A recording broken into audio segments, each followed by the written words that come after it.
Sino nagutos sa'yo mong ilabas ang motor sa kalsada? Alam mong mali yun. Bet mo ginawa. Nahuli ka raw ng poso Buti pinagbigyan ka. Bet hanggang doon nakarating ka sa palengke. Utusan po ako natin bumili ng... Di ba pag inuutusan ka, pinagta-tricycle ka, hindi ka naman pinaglalakad, binibigyan ka pang tricycle, bet ginamit mo yung motor. Alam mong bawal ang motor dyan, kung maaksidente ka, maipit ka ng truck dyan o ikaw makabangga. O sino mananagot kami. Tapos, nag-message ka sa akin, sabi mo pwedeng i-service mo yung motor, alam mo yung mga daan. Ano sabi ko sa'yo? Wag. Ano sabi mo? Okay. Opo. Okay po. Bakit sinervice mo pa rin? So yung mga bossing, tuturuan natin ng leksyon si Raven. Ginawa niya, ginamit niya yung Honda Click ko papasok sa school. Nagpaalam sa akin kanina, binigay ko yung susi dahil pinapaturuan ko siya mag-video, mag-montage.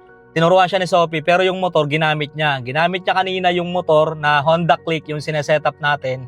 Ginamit niya papuntang palengke tapos nahuli siya sa palengke nung poso, buti pa nagbigyan, buti hindi in-impound yung motor. Ngayon, ginamit niya sa school pero nagpaalam sa akin kanina. Sabi ko, wag mong gamitin. Tinawagan ko sa bahay kung nandun yung motor, wala daw. Ngayon, nakita ko nandun sa may gate. Papakuha ko ngayon kay Tutoy. Tuturuan natin ng leksyon yung bata na to. Ito yung motor ko. Tumigil ako, hintayin ko lang si Tutoy. Tapos ipapatago ko to kay Tutoy. Yan. Ayun lang yung school. Napakalapit na school, nagmotor pa. Ngayon, tingnan natin, mababaliw yun. Pakahanap ng motor, ayan o. Ito, buti may duplicate ako na susi. Kaya si Tutoy, papadala ko sa shop, papatago ko. Tingnan natin, iiyak yung bata na yun, kahanap ng motor. Buti dala ko yung duplicate. Sige, Toy, ikaw na bahala dyan. Nag-message ako kay Raven na huwag dalhin ng motor dahil uso ang nakawan ng motor. Para hindi niya mahalata na kinuha ko ang motor, nag-message din ako na bakit wala ang motor sa bahay. Pauwi na daw siya at nagsosorry na. Nag-send pa ng picture, hindi pa niya alam na wala na yung motor sa pinagparkingan niya. Nung nakita niya na wala na yung motor, nagdiretso pala sa barangay. At yun, nakita ko sa CCTV na ako yung kumuha ng motor. Kaya pag uwi ko, pinagsabihan ko na lang siya. Pero pinakain ko muna bago ko kinausap. Sino nagutos sa'yo mong ilabas ang motor sa kalsada?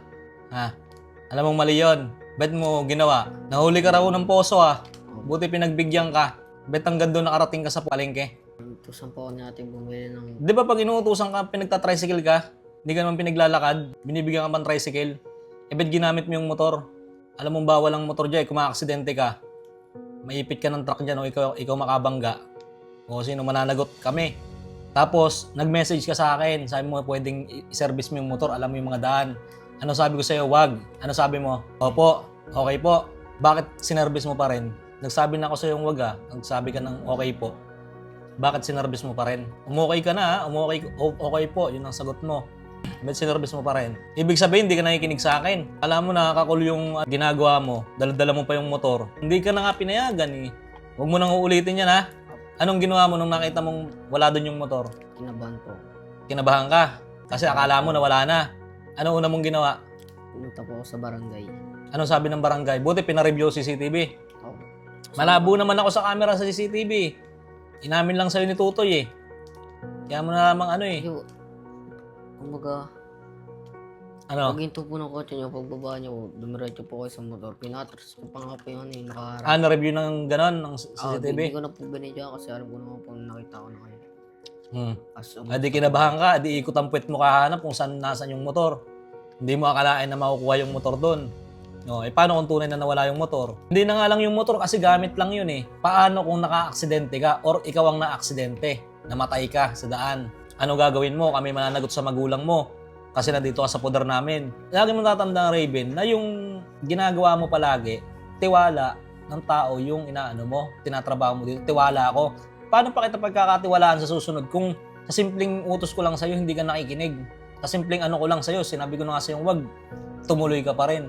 Hindi mo ba naisip kung ano kakahinatnan nung ginawa mo? O paano kung ilipat ka doon sa Boss Joel? O paano pagkain mo nung kung saan ka na makakain? Oo, may pera ka. Binibigyan ka namin ng pera pangkain. Pero yung pagkain na sapat para makakain ka ng maayos, hindi. At least dito, may pagkain tayo, may nagluluto ng pagkain. Yung uniform mo nga, si Ate Cecil pa maglalaba. O anong aluwa nun? Anong gagawin mo lang? Papasok. May baon. Tapos nagpapasaway ka pa. Hindi mo ba naiisip yon? Na kailangan pagka ganun, kailangan gagawin ko dito. Ang lagi mong tatandaan, ang gagawin mo palagi, ay kailangan magtiwala sa akin sila Boss Nix kasi tinutulungan nila ako. Yung pagpasok ko, baon ko, pagkain ko, sila nagpo-provide. Ang gagawin mo na lang magiging maayos ka lang para pagkatiwalaan ka. Paano pa magtitiwala sa'yo? Halimbawa, kasama lagi kita sa sasakyan. Kita mo naman yung pera nandun lang. O, pag bumaba ako, o ngayon kakaba-kaba ako ngayon kasi hindi kita pagkakatiwalaan. Di ba?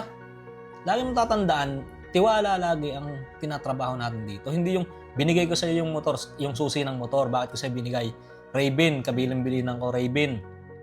Magpaturo kaya kay Ate Sophie mo mag-montage ng motor para ikaw na yung gagawa ng mga ginagawa nating video. Montage lang, tinakbo mo sa labas. Ay paano kung nabangga ka ng truck? Ano gagawin mo? Sino mananagot doon? Sa magulang mo? Ay di kami. Paano kung nakabangga ka, nakapatay ka ng nabangga mo? Kahit anong ingat mo, mali ka pa rin. Wala ka naman lisensya. Di ka sabi ko nga sa'yo, pag ano ka, 18 ka, kumuha ka ng lisensya, ako bahala sa motor mo. Bibigyan kita ng motor. Tuturuan pa kitang mag-drive ng sasakyan. Sabi ko sa'yo, bibigyan kita ng motor. Pinangako ko motor yan, bumili ako. Wag na yung motor ko yung gagamitin mo. Uulitin mo pa yan. Huwag ka na magpapasaway ha. Apo. Lagi mong iisipin kung ano yung kakahinat ng gagawin mo. Hindi mo na ulitin. Hindi na po. Binilang kita ng motor, huwag kang mag-alala, nandyan yung motor. Yun yung gamitin mo, huwag yung motor ko. Baka ma-aksidente ka dyan. Diyan, mamaya. Niniwala ka na, kinuhanan kita ng motor. Kulay pula. Kung mo nang ulitin yun ha. Apo. Pati laging tatandaan mo na tiwala yung inaano mo. Pag pinagkatiwalaan ka ng isang tao, katulad nun, pinagkatiwala ko sa yung susi ng motor, ang sabi ko lang sa mo montage lang yun. Huwag mong gagamitin. Sikapin mong maging maayos, hindi yung ang dala-dala mo pa rin attitude, yung attitude na kung saan ka nang galing. Yung mga sinasabi ko sa'yo, yung nakaraan, kung ano-anong mga minamay day mo, may mga my day ka pa namamakyo. O, tama ba yun? Nakakakul ba yun? Nga? Kailangan pa kitang sabihan. Natutuwa ka ba pag nagpo-post ka ng ganun? Ha? Hindi na maulit yun.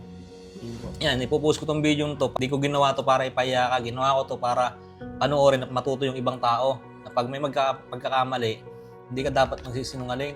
Ha? Pati tiwala namin sa'yo, mawawala kasi sa kagaganyan mo. Hindi na dapat sabihan ka eh. Malaki ka na eh. Ayusin mo ha.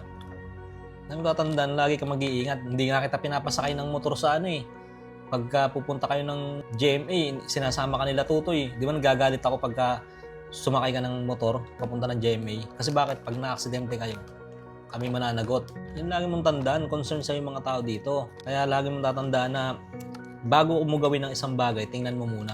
Panoorin mo lagi itong video na to. I-upload natin yan, panoorin mo lagi nang matuto ka. Anong papangako mo sa akin para hindi na ito maulit? Hindi na po ulit. Pag-iisipan ko po lahat ng gagawin kong mali at tama.